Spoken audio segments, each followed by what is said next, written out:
Hello, it's Scott Manley here, and we're going to do a little more Children of a Dead Earth, although I'm going to edit down a whole lot more. So the next mission after retaking Ceres is that we have to evacuate one of our commanders back home. You did an excellent job at Ceres, Admiral. However, before we can start waging an offensive war, something else has to come up while you are busy taking back Ceres. Captain Shinta Chandra. Basically, what you gotta do is take the captain home. You see that I've actually completed this mission before. The reason I'm re-recording it is just to show you, to talk you through things a little more. Now, the time elapsed record and the Delta V spent record, let's be clear, you do not have to do both of those simultaneously. So you really want to run the mission twice. One to get the best Delta V, one to get the best time elapsed. So at this level you can now start to change your spacecraft around. So what they offer in this case is a belt trawler. I don't know why they only let you have, why they give you two of them, because really you just need one spacecraft. So belt trawler has a Delta V of 32 kilometers per second, which sounds pretty awesome. The cargo station is where you're going. So yeah, two of these together, they should have more than enough Delta V. I'm just going to begin this right now, and I'll show you what probably isn't the best choice. Admiral, I never did get to thank you for rescuing me from that mutiny, so thank you. Although I'm not keen on being relegated to a defensive command, I understand it's out of your control, but thank you for getting me out of harm's way for now. Okay, so here I am, stranded, I'm guessing, where am I? Themis, whatever. Famous Themis. So we'll select my capital fleet. Now, if you remember, I had 32 kilometers per second of Delta V, which is quite a lot. So let's actually start figuring out if we can break orbit. So if I start dragging it, well, I guess I can actually break orbit. Now let's actually start applying the thrust backwards. That's 95 meters per second. That, you'll notice, so this orange part is the time during which I accelerate. So this spacecraft takes 10 days to accelerate by about 100 meters per second. So the spacecraft is essentially, it's using some sort of electric drive. I don't actually know what it is. Let me take a look at it. It's a xenon refueler. It has a xenon refueler on. It has an MPD, a plasma drive, basically. And it's going to be rubbish, because that's how far I'm going to get, largely because this thing takes far too long. So what you want to do is go back to fleet design and pick something that has Delta V but also has acceleration. There's this case, the methane tanker or the hydrogen tankers, they're both fine examples. So you can take that. You can also look for, say, another spacecraft. You can actually put a pair of these on, I think about it. Yeah, you can put a pair of tankers, and if you really want to maximize your Delta V, you can transfer fuel from one to the other, so you can essentially do a kamikaze run.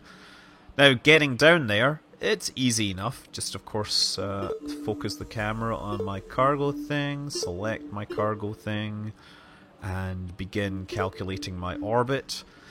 You start this level at a random time, so it might be you end up in the worst place possible.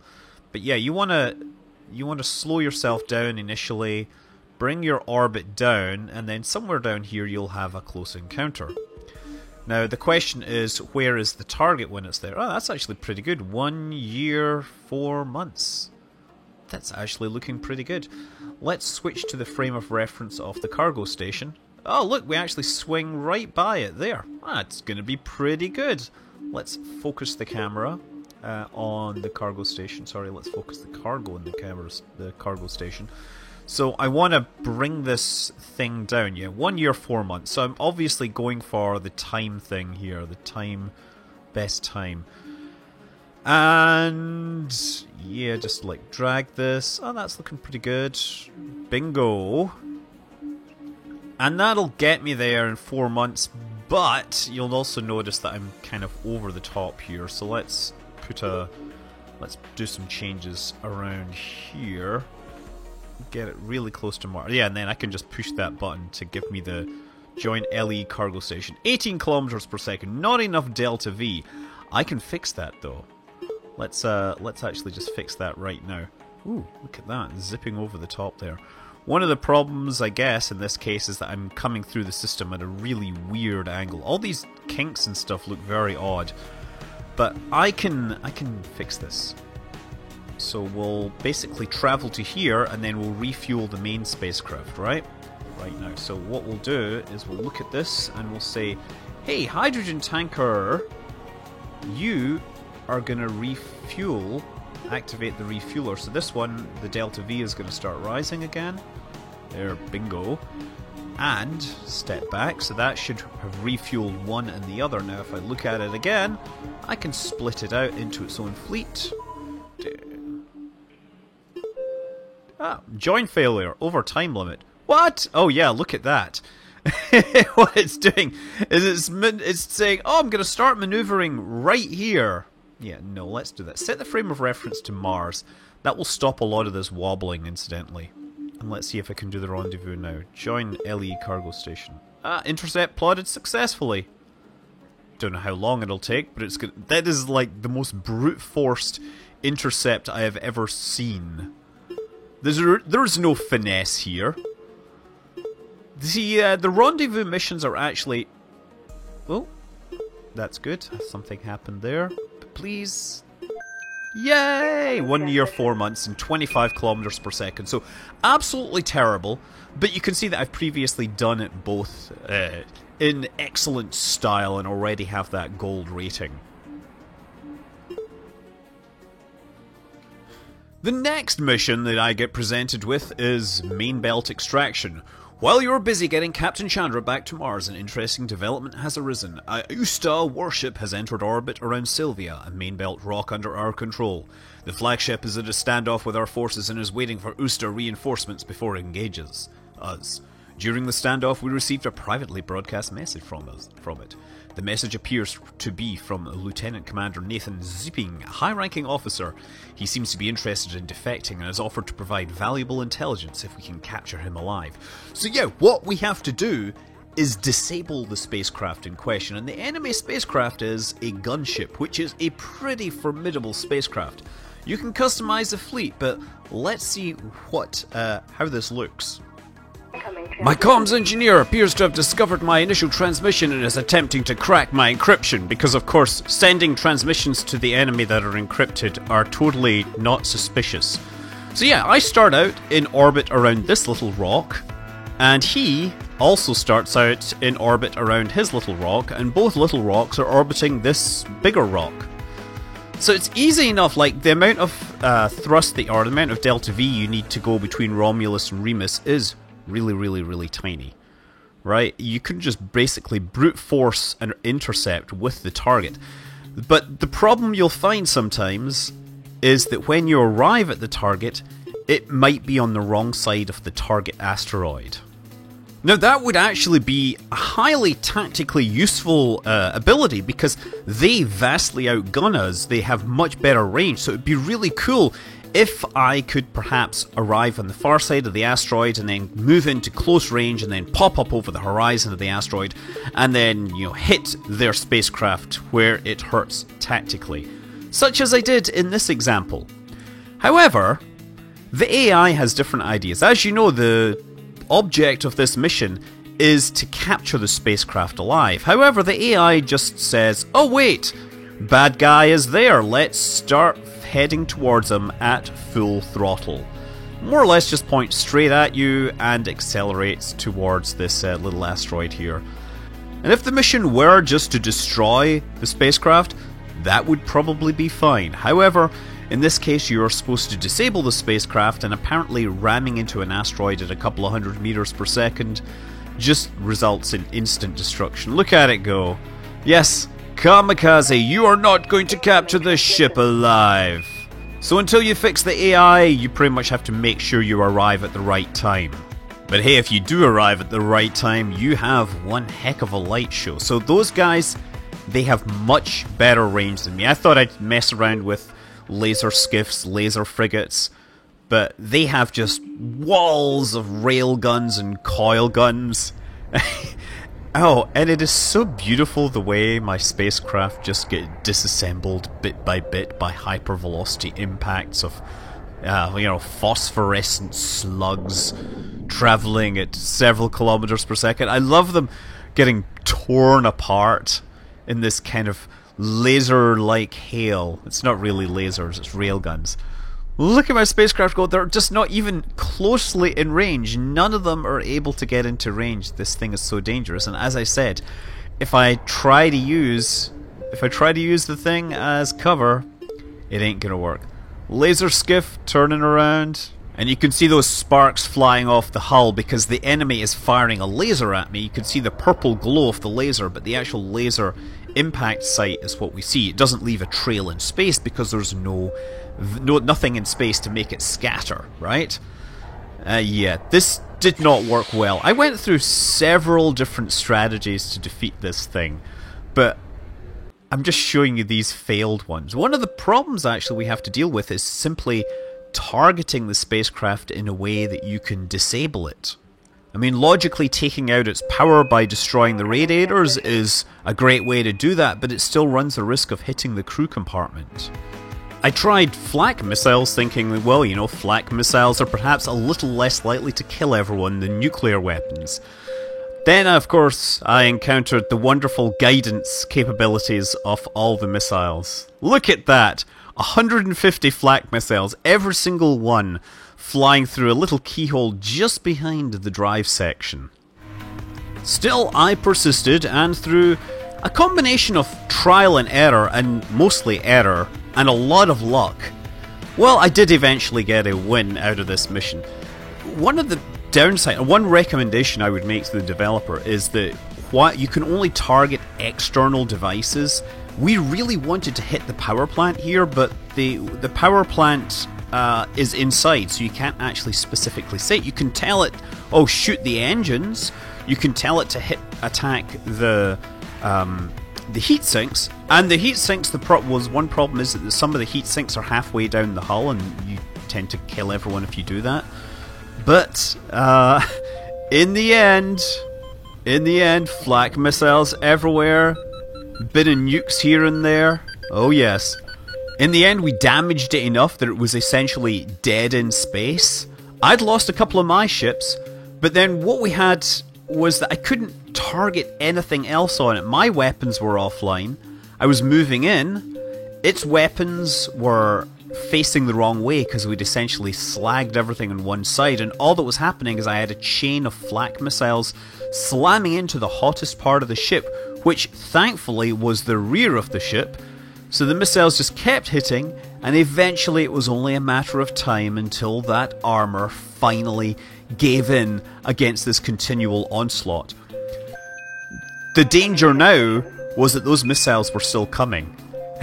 And I'd lost this mission several times because missiles still in flight, or munitions still in flight, would continue to fly, and some of them would end up killing the crew before I was able to quit the mission and accept my win. So I kept on face palming all the time because things would happen that just wouldn't work. Next mission on the list was Vesta Overkill. Basically, the valuable intel we've got has told us, hey, they're gonna invade Vesta.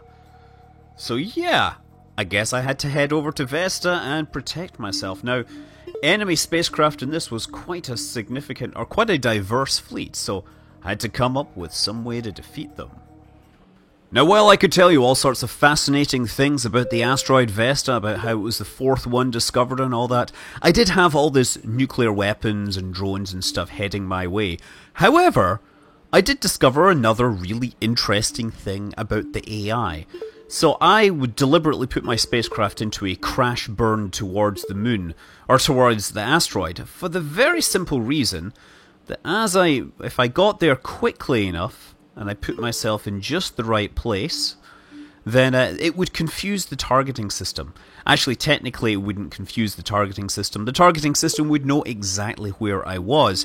However, the targeting system really doesn't like putting itself onto orbits that would result in it crashing. So the drone fleet and the missile fleet ran out of Delta V because it wasn't sure what to do, how to interact with my spacecraft doing that.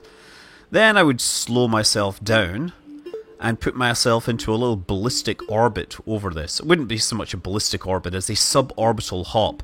The idea being that I would keep the moon, or keep the asteroid, it's not a moon, it's an asteroid, keep it behind me, not between me and the spacecraft, but behind me. And because the moon was behind me, the enemy spacecraft's munitions would just be unsure of how to attack me, because they would not plot orbits that would lead to their own destruction, even if that destruction was going to happen after they'd attempted to destroy me according to their captain's orders. I, on the other hand, with the planet at my back, didn't have a problem. I was pretty much able to send my missiles off wave after wave off them, and then just rely on the dubious guidance systems of these. But as part of that, I did make a point of trying to reduce the encounter velocities to make sure that they would have a better chance of hitting. However, of course, the targets do have decoys, they have lasers. I really wasn't sure what best way to attack them first, but I started out with waves of missiles. I also figured out that it's kind of useful to stagger your missiles sometimes. Sometimes you don't want to stagger, other times you do, because it means that the nuclear weapons won't all detonate at once. In this case I kind of messed up a bit, but there they go in. Watch my missiles, and of course, yeah, enemies firing. It hits a Hellfire drone launcher, which is better than nothing, but then their lasers start cutting into my nuclear warheads, which are never quite going to get there in time. You see, overheating a regular warhead might actually cause it to, chemicals to explode, right? Nuclear weapon, if you heat it up, it almost certainly won't explode. Nuclear weapons are actually very hard to detonate, especially the implosion kind. If the triggers don't happen at exactly the right moment, odds are you won't get an explosion. You might get a fizzle. And to be fair, a nuclear fizzle could well be equivalent to several tons of TNT and, an awful lot of radiation.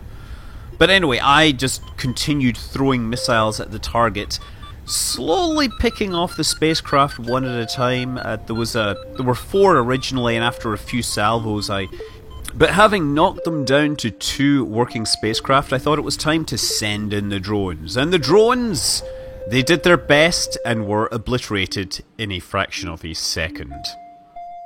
Unfortunately, if you want to kill these ships, these are not the drones you're looking for.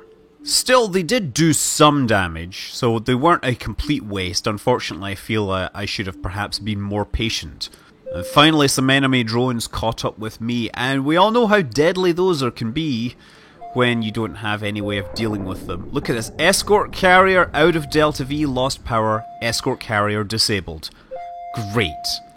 Thankfully, they weren't smart enough to shoot at the nuclear weapons I was sending their way, and soon enough, they were no longer a threat. And so, with the vast quantity of my munitions exhausted from basically throwing them at them futilely, it was time for the big battle, the grand clash with the dregs, the remainders of my fleet limping in there against the remainders of their fleet. The carrier was still around, and it started launching drones. Thankfully, my Corvette, I think it was, my Corvette had decent railgun range, and it was just hammering that carrier from long range. And slowly but surely, things started getting broken. Oh yes, fleet carrier got disabled. Now that was them down to 1 functioning spacecraft. Although, to be fair, they had a number of drones. At this point, this is all running at 4 times regular speed because, oh my god, this battle took a really long time, and I didn't really end up feeling that I made many strategic decisions. I kind of moved my missile schooner around as a decoy, and the drones spent a little bit of time getting confused by them, while the Corvette started to actually really do the damage. The drones were eliminated, and finally it was time for me to just spend all my energy throwing whatever high velocity slugs I had into the hull of that cutter. There we go. All the weapons, firing all the weapons. Until one lucky shot wins me the battle, the United Sol Trade Alliance primary belt invasion fleet has been destroyed. But I'm sure they'll be back in a future episode. Until then, I'm Scott Manley. Fly safe.